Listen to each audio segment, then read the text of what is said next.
All right, let's go to the Lord in prayer. Father, we're glad again that we can come together and we can study your word and we can see what you have for us. And tonight, Lord, I pray that you will anoint again your word as it goes out. Anoint my lips to say those things that you'd have me to say, and anoint our hearts to receive. And we thank you in Jesus' name. Amen. Amen. All right, we're on lesson 11 and the book of Judges. 12. 11. 11. Did it say 12? Lesson 11. What can I say? Clean my glasses. I guess the heat is Are getting you to one of my you. students? No, I'm just Anyway, a bystander. you have to understand that some of the students I have this time are real quarters. Anyway, all right. And we're going to be looking at Judges chapters 12 and 13 tonight. All right. So we're going to finish up with Jephthah, and that Judges 12 verses 1 to 7. Then the men of Ephraim gathered together, crossed over towards Zephon, and said to Jephthah, "Why did you cross over to fight against the people of Ammon, and did not call us to go with you? We will burn your house down on you with fire." Oh. And Jephthah said to them, "My people and I were in a great struggle with the people of Ammon. And when I called you, you did not deliver me out of their hands. Mm-hmm. So when I saw that you would not deliver me, I took my life in my hands and crossed over against the people of Ammon, and the Lord delivered them into my hand. Why then have you come up to me this day to fight against me?" Now this is interesting. This is our old friends Ephraim again.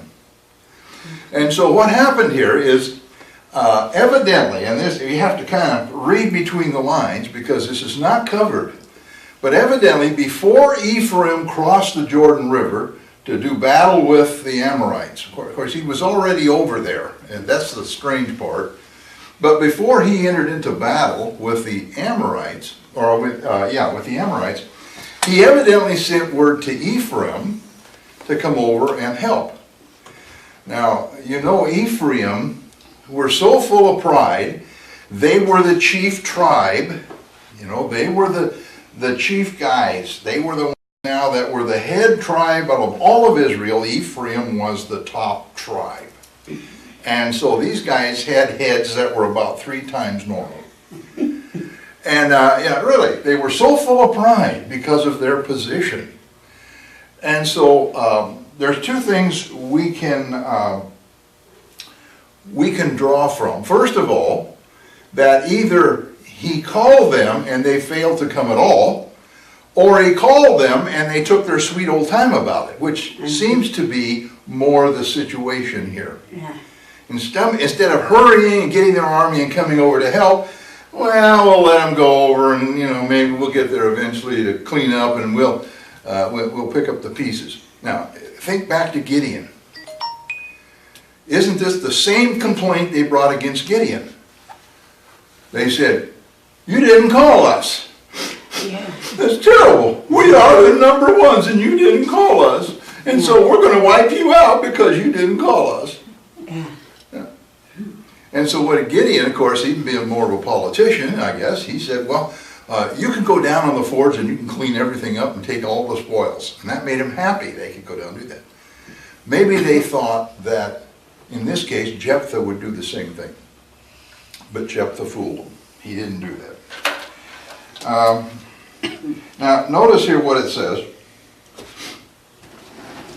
"We will burn your house down on you with fire."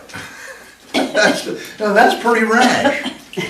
But actually, that seemed to be a form of capital punishment in those days. In Genesis chapters 38 and verse 24, Joshua 7:25, Judges 14 and 15, and Judges 15 and 6, all refer to burning somebody. And so that seemed to be the way that one of the ways in which they did capital punishment. So what they were saying was that the crime of Jephthah was worth capital punishment because you didn't call us. Now, does that make sense? In our world, that just doesn't make sense. But to them, it was an absolute disgrace and being completely disrespectful to this mighty tribe of Ephraim. All right.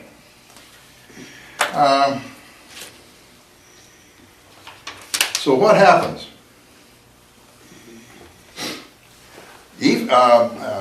We see here then that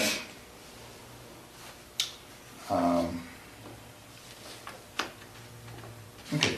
Anyway, we see here what happens next. Now Jephthah gathered together all the men of Gilead and fought against Ephraim. And the men of Gilead defeated Ephraim because they said, you Gileadites are fugitives of Ephraim among the Ephraimites and among the big word. That's a lot of ice there. Basically what these guys from Ephraim did is they came with their house down, and by the way, you are the scum of the earth. You're the outcasts from Ephraim and Manasseh. Now remember, Ephraim and Manasseh were twin tribes.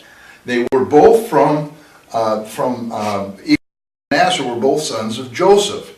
And so in Scripture you see the tribe of Joseph, which really means the tribe of Ephraim and Manasseh. So they were brothers. So they're very tightly knit together. So what Ephraim was saying here is, some of you guys over here, you Gileadites, you scum, you're the outcasts. You're nothing, and you live over here on this side of the tracks, on this side of the Jordan River. That's the other side of the tracks, and you're not worth anything anyway. Sound like my resident. Well, there's some things to remember here. Number one mistake that Ephraim made. You don't go up to some army No.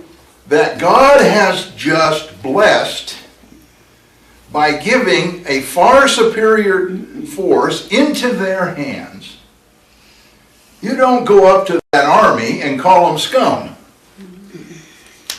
Number one, who's going to be against you? God. God. If God is for us, who can be against That's us? right. And so when they went up against this army of the scum, two things happened. Number one, of course, God was on their side. And secondly, it aroused an anger inside of these soldiers from Gilead. And who in the world do these guys think they are, coming on my land and calling me scum? The old nationalistic spirit rolls up. And when somebody has a cause, when somebody has something they're really latched onto, you better be careful. Because they're not going to act like they normally act. They're going to have more strength. They're going to be, Yeah. So there was two things there. But I think we learned something here also that we maybe don't think about. But, how often do we see situations in Christian situations where it looks like somebody is doing something they shouldn't be doing? Or we tend to say, they're just a bunch of scumballs out there. They're just not doing what they should be doing. And we need to be very careful. Because here, these were brothers. They were all Israelites. They were all of the 12 tribes of Jacob. They were, and one of them is calling scumball and all this kind of stuff. Why? Well, because you don't live where we live. You don't do what we do. And we sometimes fall into that trap of saying, well, that group over there, they're nothing. They're just, they don't get it. They're just scummy. They don't, because they don't go to church where we go to church. They don't believe exactly the way we believe.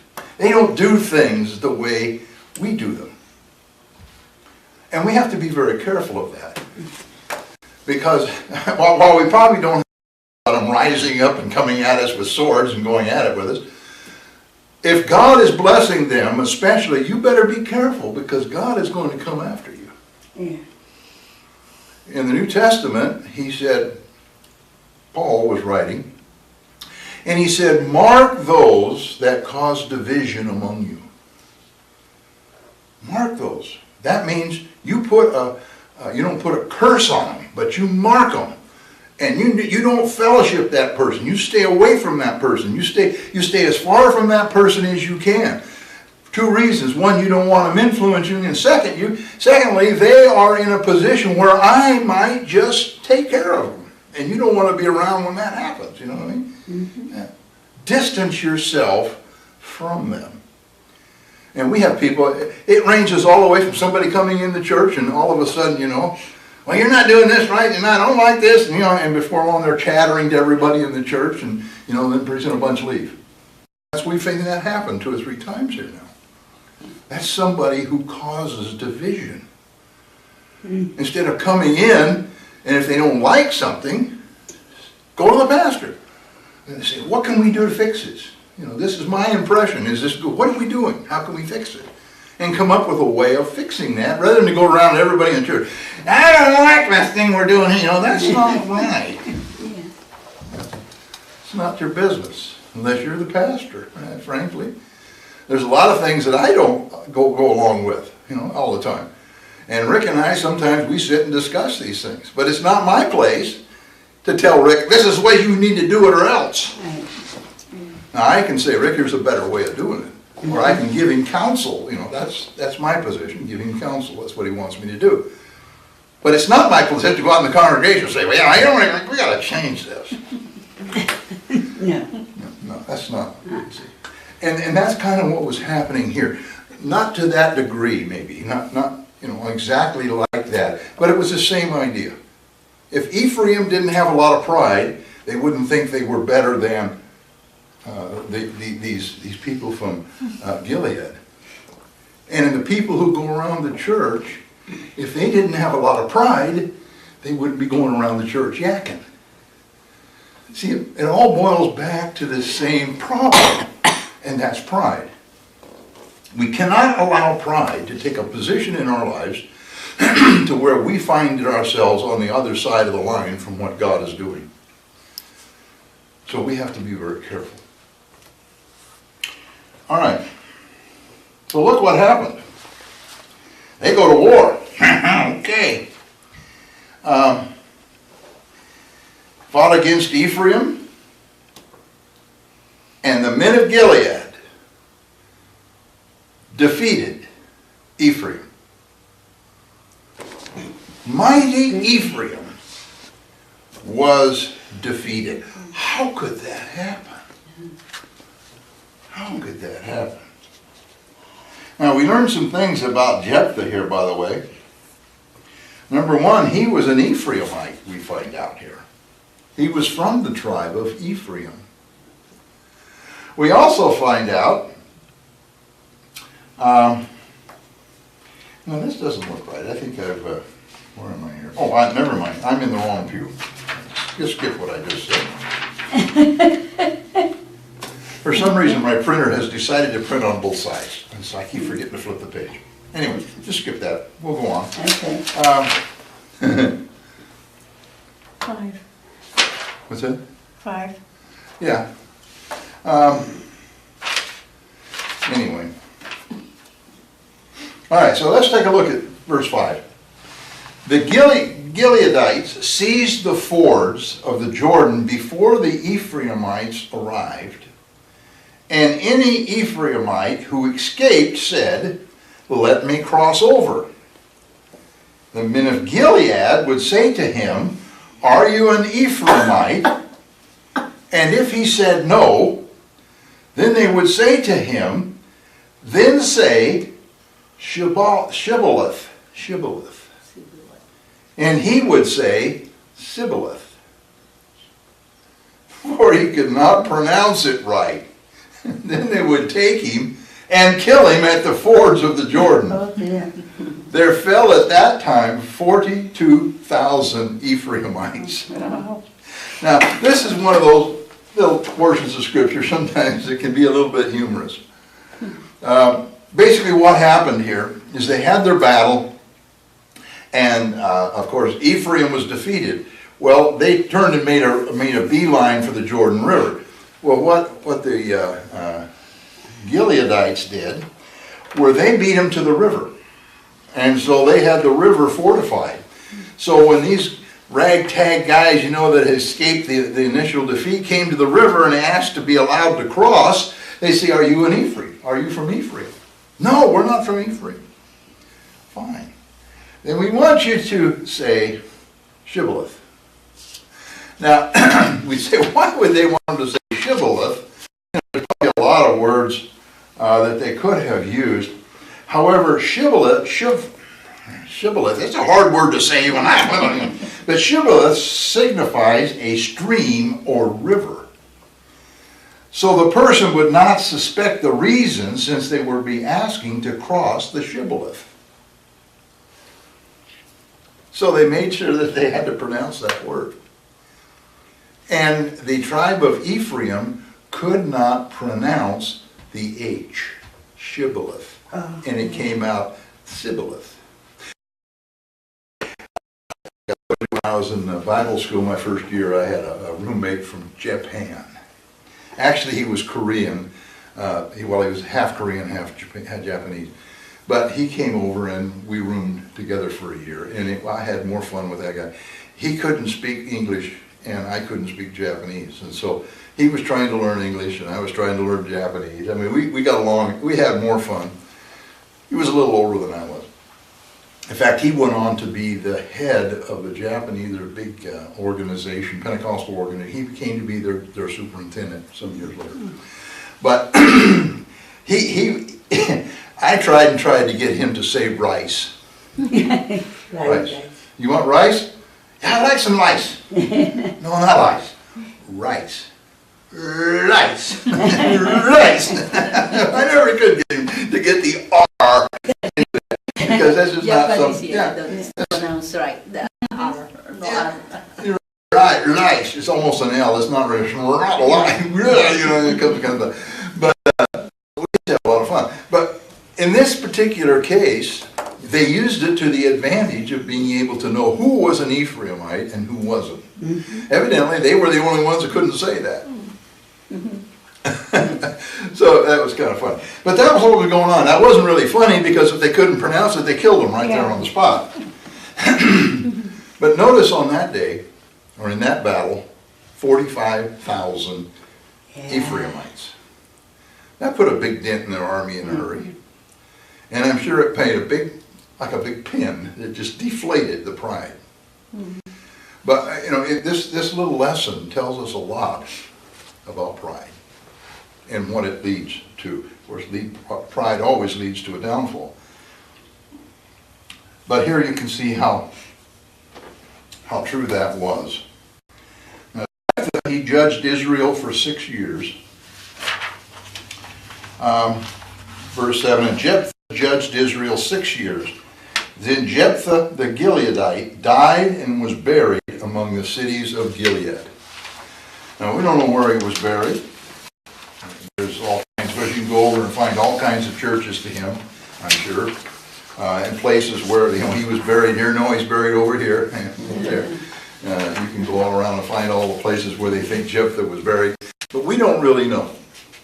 He was kind of an obscure guy. He's more known for his oath that he made, but actually the early fathers of the church rated Jephthah as one of the premier godly men in the Old Testament. They put him right up there with Moses and Abraham. Really amazing. And I think when you really step back and look at Jephthah, you'd have to say even the oath that he took showed his absolute devotion to God. Not only that he made the oath, but he kept the oath. And he ruled, but this is really strange, he only judged for 6 years. Only 6 years. All right, so now we move on to Judges chapter 13. No, where am I? Oh, I'm sorry. Judges chapter 12, verses 8 to 13. I gotta quit this thing, get this thing print on one page. I get lost. All right, beginning with verse 8. After him, that's after Jephthah, Ibzan of Bethlehem judged Israel. Now he had 30 sons, and he gave away $30 in marriage and brought in $30 from elsewhere for his sons. He judged Israel 7 years.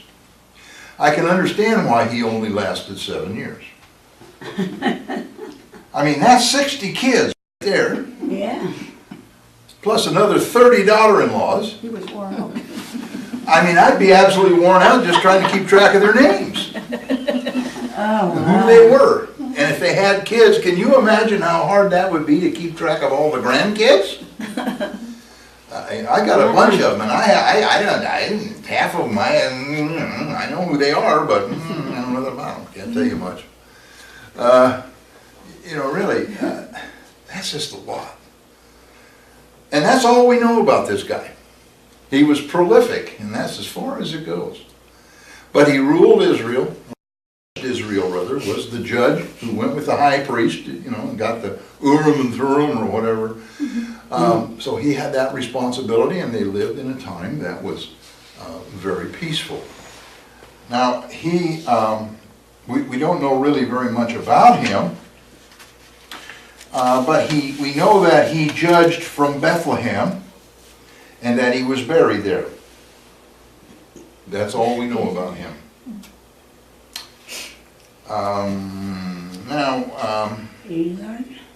Our next judge we find in verse 11, Elon, the Zebulunite, judged Israel. He judged Israel 10 years. And Elon, the Zebulunite, died and was buried at Ajalon in the country of Zebulun. That's all we know about this guy. He judged Israel for 10 years. Now this Ajalon in the country of Zebulun was just north of Jerusalem. Actually, if you look at your map, you see Jerusalem and Ekron. It was in that area right in there, about a little over halfway towards Ekron. If you look just above where it says Philistines, their territory there, you see Jerusalem and Ekron. So it was just a little over halfway towards Ekron was that little town, Ajalon, which was one of the cities of refuge, by the way. And that's where he judged from for 10 years. Now he lasted longer. Maybe it's ironic. It doesn't say he had kids. Maybe that was why he could last a little longer, right? But he judged Israel for 10 years. Then, verse 13. After him, Abdon, the son of Hillel, the Parathonite, judged Israel. He had 40 sons and 30 grandsons who rode on 70 young donkeys. He judged Israel 8 years. Then Abdon, the son of Hillel, the Parathonite, died and was buried in Parathon in the land of Ephraim in the mountains of the Amalekites. Now we don't know, again, anything much about these guys. We can tell you one thing, that Hillel, his father, was probably somebody who was greatly admired, because that's what his name indicated, as being greatly admired or worshipped. So evidently his father was a very prominent man and probably had a very good reputation. and was probably quite rich.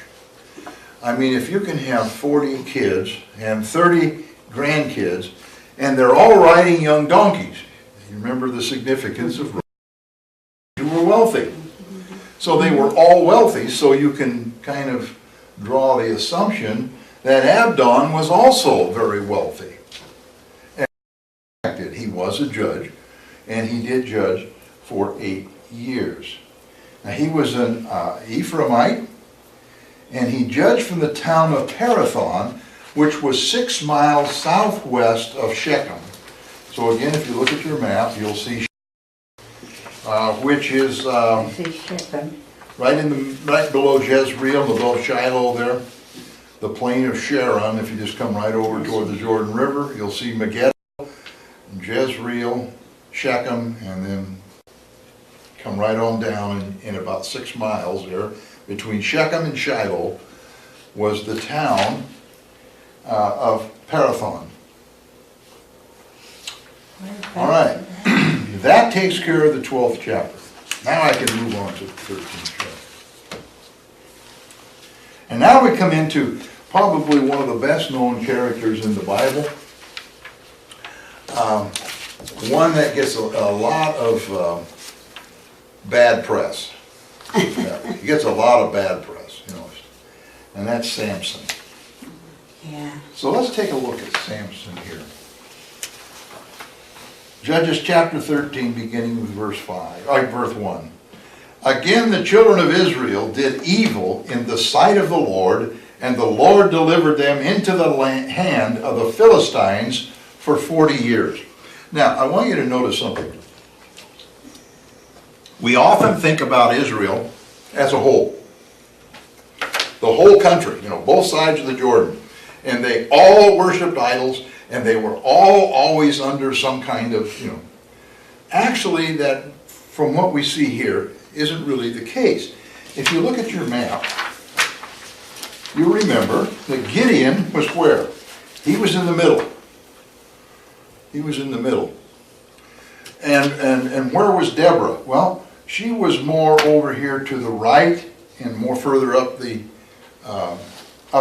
Jordan River, Mount Tabor, and up in that way, which is more up towards Megiddo, up in that area.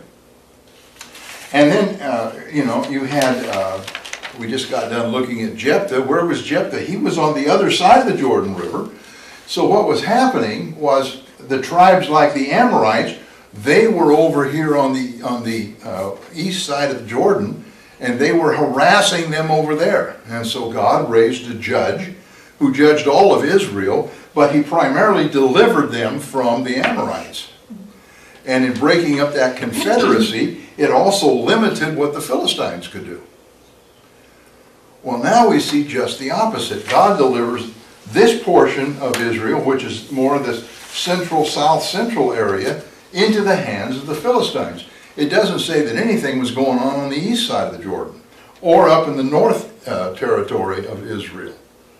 Okay? So as you look at the judges, and you see where they judged from, the towns that they were in, we've gone through them, you know, and looked at them, you can see that what was happening was when the Hittites were punishing Israel, they would come from the north, and so they would come down to the valley of Jezreel from that direction, where the rest of the nation remained fairly calm. And then it was the, you know, then it was the Amorites, and then it was the Moabites, and the different ones. They seemed to hit different parts of Israel. Now, the exception would have been the Amalekite, or the ones that Gideon fought against. Well, I'm telling you, I'm getting old.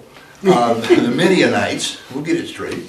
When they brought 135,000 soldiers through there, they pretty much took everything. You know, that was a big deal. Well, what we see now is not an army that's coming through and destroying everything. What we're seeing are the Philistines are doing raids. The Philistines weren't so much to form a big army and come marching through like, you know, the others, because the Philistines were not nomadic. they stayed in their cities, they had their territory, so what they would do is they would raid from their cities, they would go out and raid Israel, and they would take the crops, and they would take everything.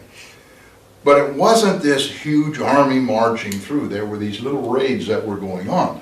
And what it was doing was oppressing Israel. I mean, you know, when you looked at where the Philistines are here, and it went over to the Edomites in this area here, this was the main road to Egypt, which is where you did most of your trading in those days, or a good portion of it. So you couldn't trade.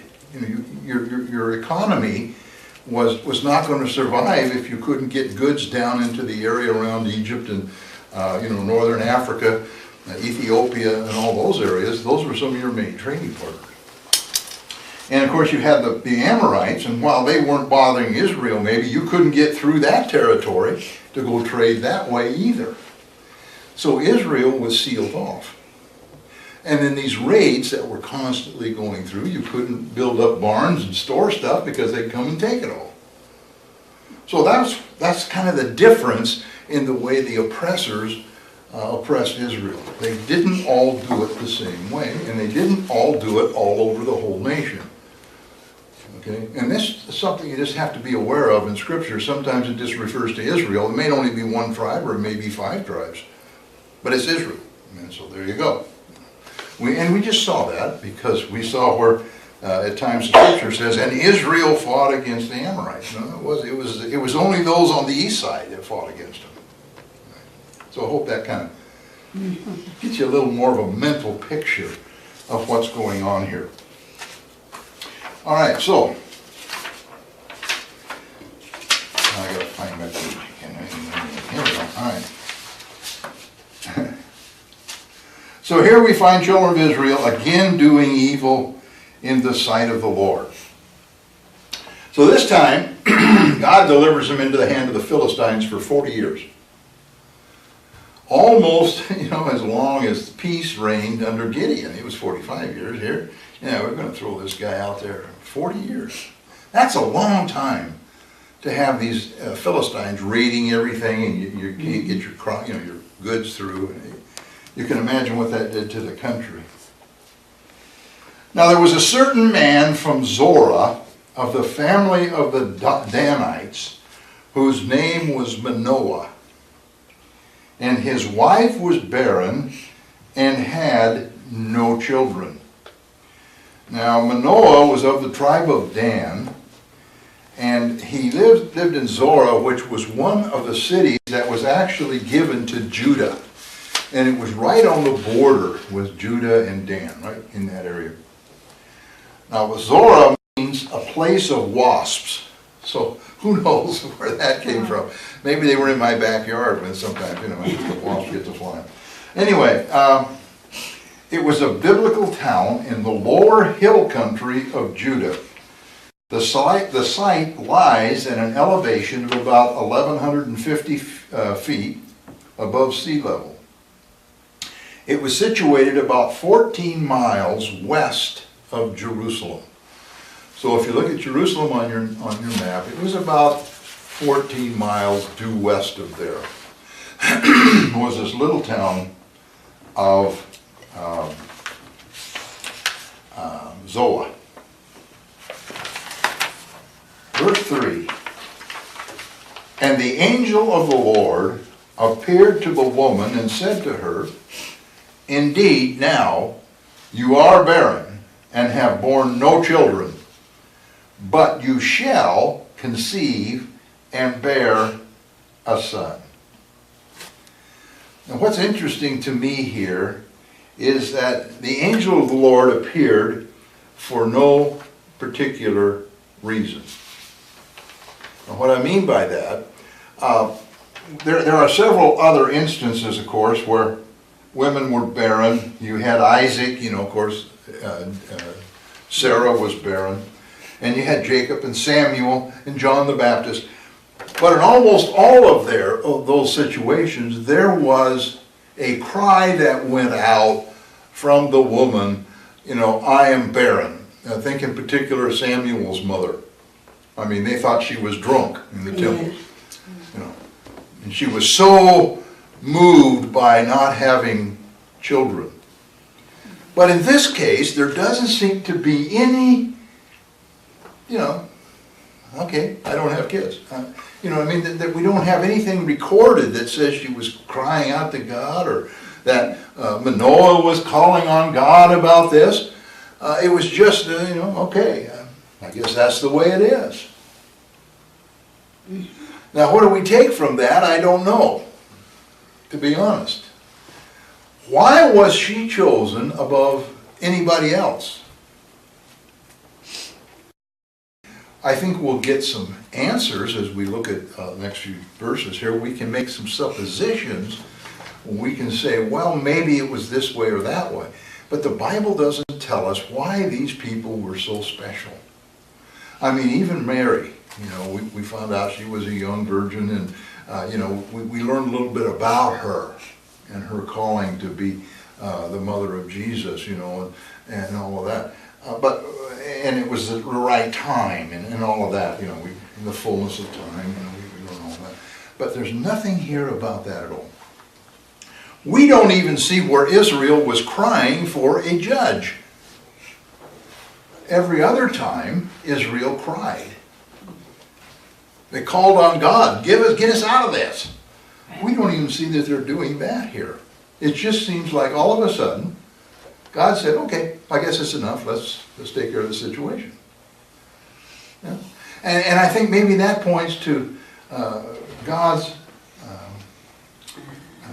complete ability to be himself, I guess is the best way to put that. He's autonomous. He's going to do what he wants to do. We can move him with our prayers. We can move him to do things. But he's going to do what he wants to do, whether we move him or not.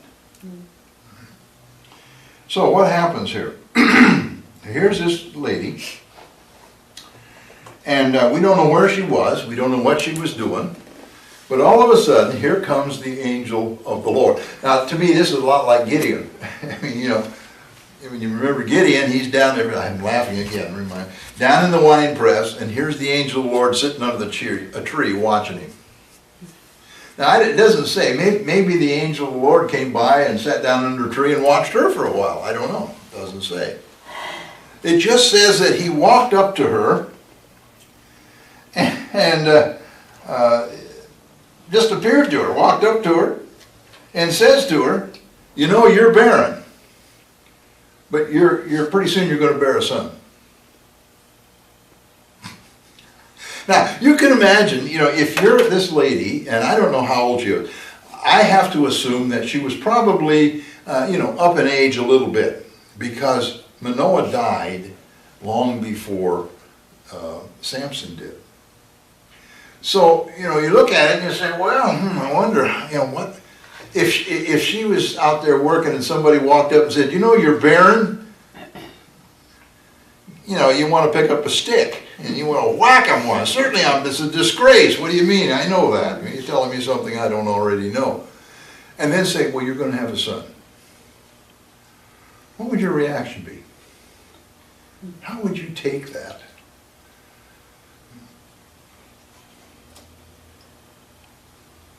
Notice what he goes on to say in verse 4. Now therefore, please be careful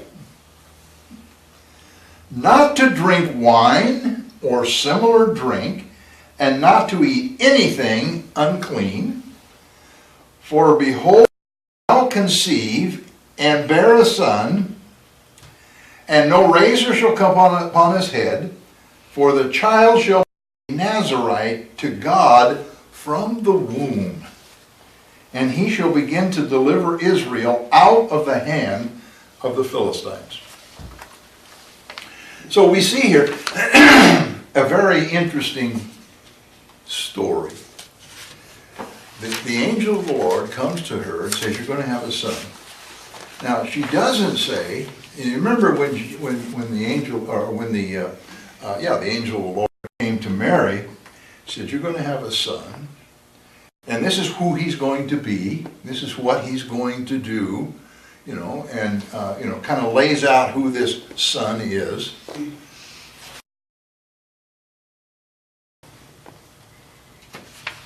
nothing about be careful of this or that. It was just whatever, you know, worry about you. You're over here, but we're worried about the son. Same. Samuel didn't tell the mother of Samuel anything what to do with herself. But she said, if you'll allow me to have a son, I'll give it back to you. He said, okay, that's the deal. When that baby's born and old enough, you can take it down to Eli the priest and give it to him.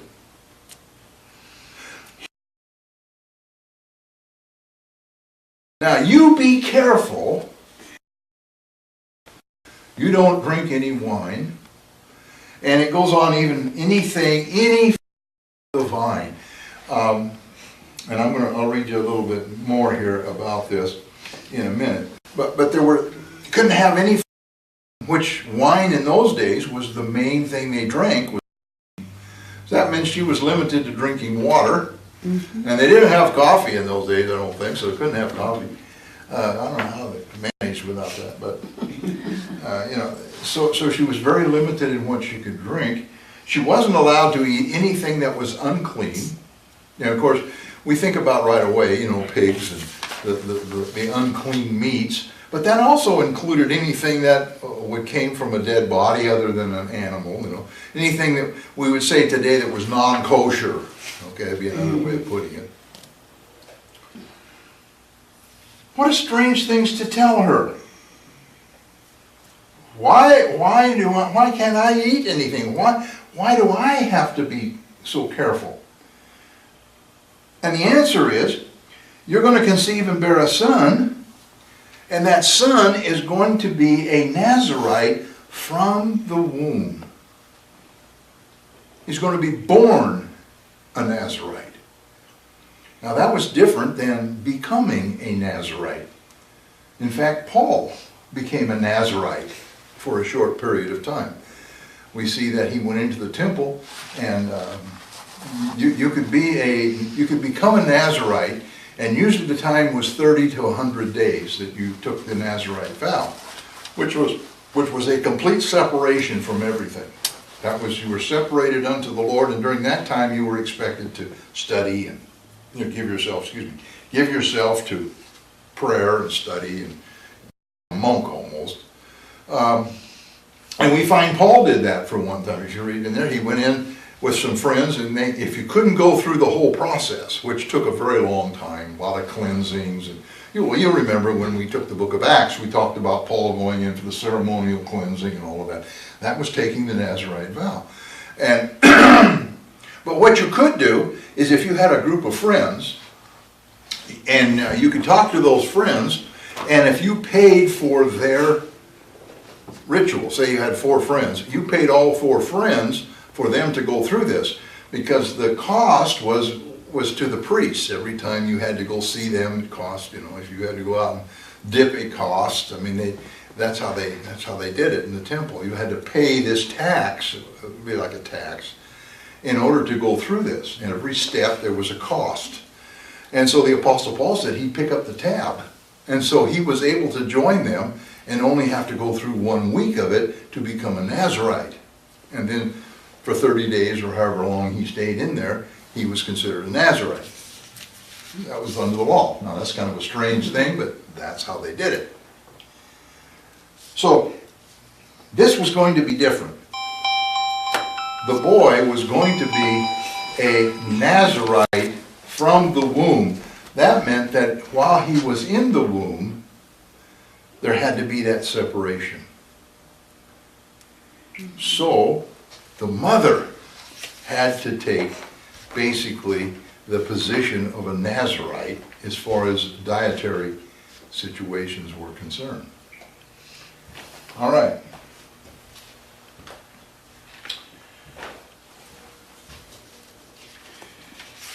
Now, Nazirite vow, the name of such Israelites as took on them the vow prescribed in Numbers 6, chapter 6, verses 2 to 21. These were the Nazirites. The word denotes generally one who is separated from others and consecrated to God. Although there is no mention of any Nazirite before Samson, yet it is evident that they existed before the time of Moses.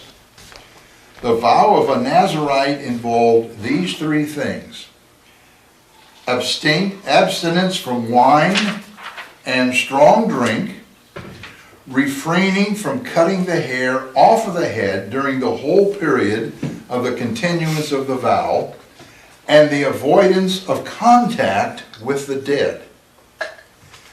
All right, along with that, they were not to drink any wine or any similar drink, which would be vinegar. They were not allowed to use any vinegars, anything that came from the fruit of a vine. They couldn't eat grape skins or raisins, which was a big thing over there. Still is. They would dry grapes, just like we do, form raisins. They couldn't eat anything like that. Anything from the fruit of the vine they were not able to eat. Wow. Strange. That's what God prescribed.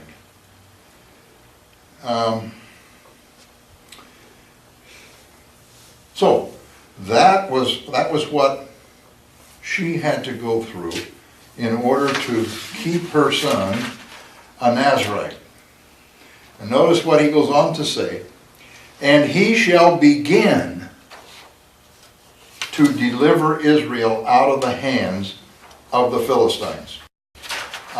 We're going to see here that unlike the other judges, so far every judge, with the exception of the last three, and there was a couple of others, when they didn't have to deliver anybody. I mean, everything was fine.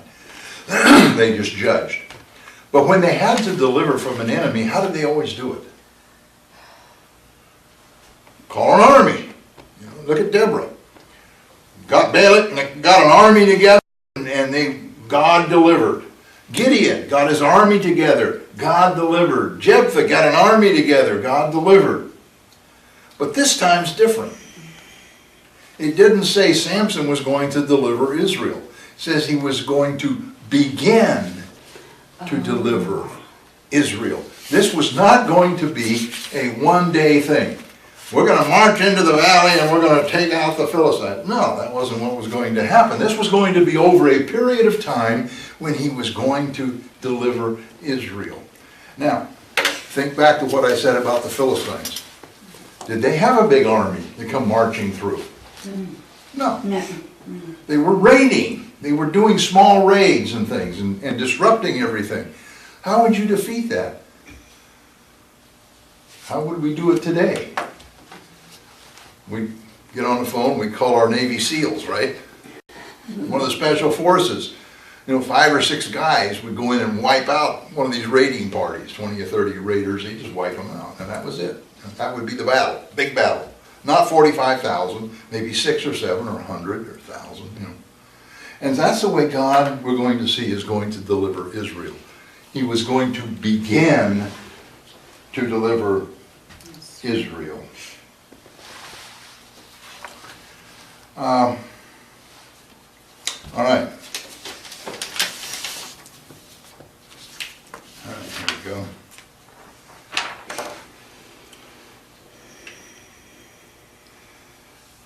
All right, Judges 13, beginning with verse. Came and told her husband, saying, a man of God came to me, and his countenance was like the countenance of the angel of God. Very awesome. But I did not ask him where he was from, and he did not tell me his name. And he said to me, behold, you will conceive and bear a son. Now drink no wine or similar drink, nor eat anything unclean, for the child shall be a Nazirite to God from the womb to the day of his death. Note that. Then Manoah prayed to the Lord and said, O my Lord, please let the man of God whom you sent come to us again, and teach us what we shall do for the child who will be born. I think this is the key to why God selected Manoah and his wife. You know, when God came to Abraham and Sarah, there was that, you gotta be kidding me, right? John the Baptist, remember what his father? You gotta be kidding me, guys. You're gonna find out because you're not gonna talk anymore until he's born. Man, we're gonna shut you right down, man. They're not gonna say any unbelieving things around here. I like it. But look at this couple, both of them. She didn't come to her husband and say, you don't believe this, man. Manoah, let me tell you, I ran into this clown out here and he's trying to tell me I'm going to have a son. After all this time, what do you think? And notice what she did. She said, this man of God. She recognized him as a man of God. Right. And she described him as saying he had the countenance as the angel of God. If only she knew, at this point. They had no idea who this was. They thought it was maybe a prophet or a holy man, somebody who had come. But there was no hint of disbelief. And look at Manoah. Manoah prays to the Lord. And he doesn't say, God, send this man back here just so we can have the assurance that what he told us is true. Send him back so I can question him and see if what he's saying is true. So I can find out who he really is. Notice what his request was. Send him back so he can tell us how to train this boy. He's going to be a Nazarite. I don't know anything about that. How am I going to raise a Nazarite? It wasn't if. There was no if in this. There was no maybe in this. It was when he comes, when he's born, how are we going to raise him? How are we going to train him? What should we teach him? I don't know. God sent this guy back. He's got to come back and give us some information on this. This reminds me of Solomon. You remember when they chose Solomon to be king. What was his request of God? God, give me wisdom to guide these people. Well, here was Manoah saying, God, give me the wisdom to raise this child. What would happen if every Christian would pray and say, God, give me the wisdom to raise my children? I wish I'd have been praying that from day one, in earnest. I'll admit it. Right? We think we know it all. And too many people run down to the store and buy Spock book. Spock, he's got this, I think he had big ears too, I'm not sure. Some of his ideas had to come from some other planet. But, they want to read those things rather than ask God for direction. All right. So,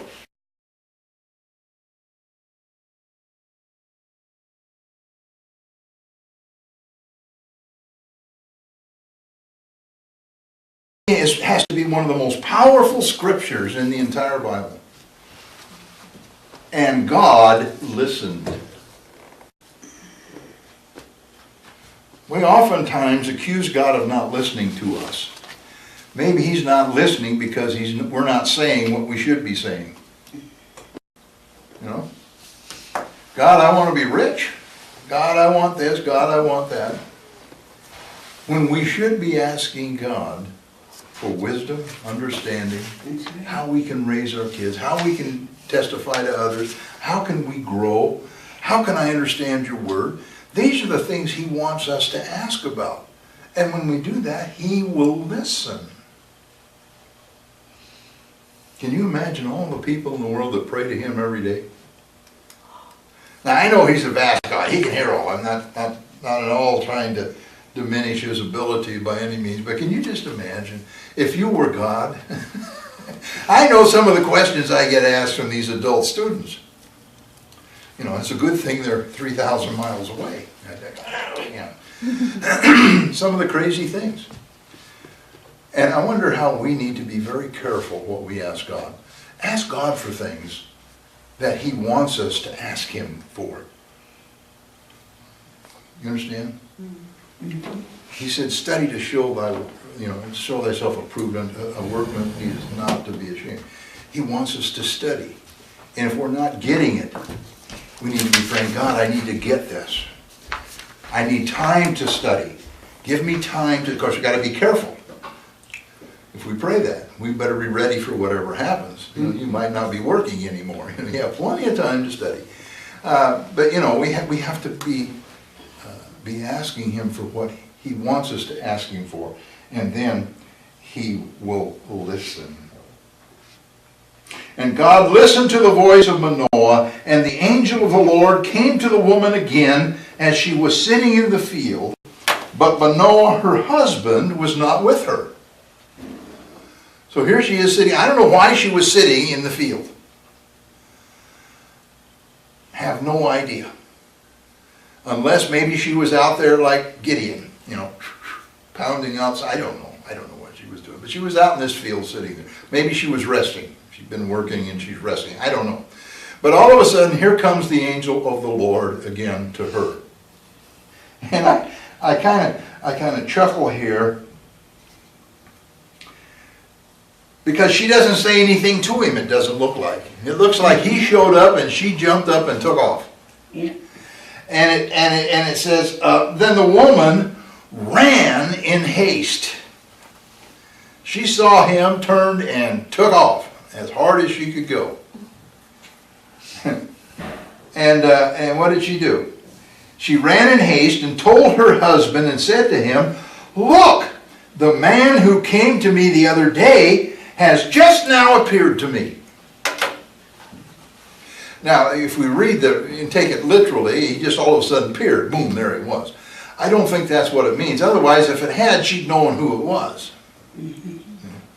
So he just evidently was walking towards her, and she recognized him and ran and got her husband. So, here we are out in the field, and here's the angel of the Lord standing there. And here they come. Verse 11. So Manoah arose and followed his wife. When he came to the man, he said to him, notice this, when he came to the man, they were still thinking in terms of a prophet. He said to him, are you the man who spoke to this woman? And he said, I am.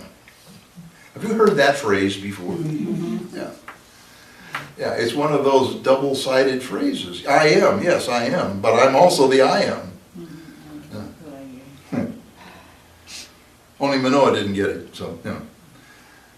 Verse 12, Manoah said, now let your words come to pass. Now, you know, that we can take that to see that Manoah was giving his okay. I don't think it was a matter so much of giving his okay as saying, yeah, we're ready. We're ready. We're ready for this. Then it comes to pass. We're ready. Not I'm giving you permission, but I'm ready. We're ready. Let's go. Let's get this thing done. Yeah, I'm all for it. Notice this. What will be the boy's rule of life and his work? What are the rules I need to put around this boy? They already knew he couldn't drink wine, he couldn't, eat. But what are the other rules? If this is going to be a Nazarite, separated to you, what's going to be the rule? Do I let him play with other kids? Do I build a big fence, big high fence around my property with barbed wire on top and, keep everybody out? How are we going to raise this child? What's the rules? Boy, if we just ask God to show us the rules for raising our kids. Of course, we might be in the dark ages. We never have a cell phone or iPad. I don't know, maybe.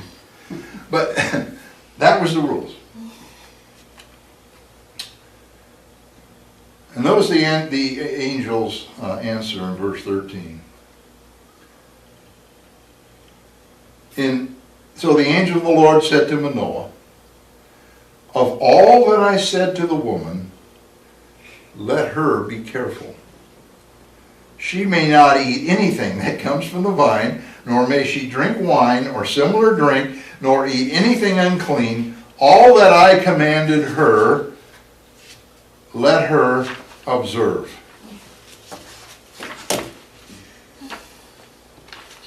Did that answer his question?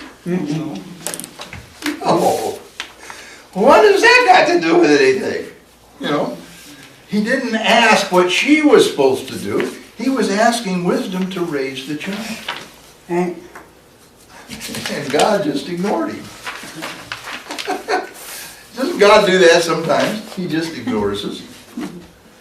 You know, I look at this and I think, you know, perhaps, this is my thoughts. God could have whipped out a scroll and said, here's all the rules, right here. Give them all to you. Here they are. But what would have happened? Same thing that happened with the commandments and the law of God. Anytime humans get involved,